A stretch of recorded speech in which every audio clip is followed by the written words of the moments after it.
My name is Bill LaVigne, and I've been downriggering for about 40 years.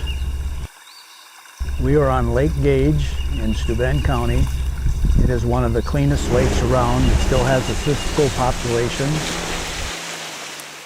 The trout are basically down between 35 and 50 feet down.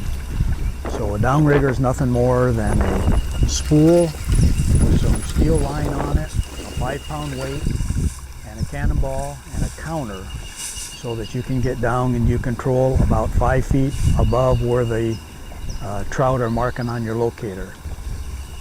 It's a really good idea to have a locator and a GPS so that you can keep track of where you are. Nice thing about Lake Gage, it does not have any underwater islands. So if you're going along trolling 30 feet deep and you start running into shallower water, turn towards the middle of the lake and you'll be safe. I like to troll for trout, and there are very few lakes around. Lake Gage is the only one around in this county.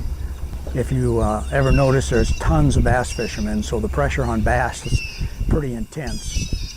You go out and you downrigger, like right now we're on a 327-acre lake, and there's only 2 boats out here trolling for trout. So there's less competition, number one, and most of the fish you catch are going to be this year's stockers, so they'll be between 13 and 15 inches now, late summer, early fall. Once in a while you'll catch one that'll be 16 to 18 inches.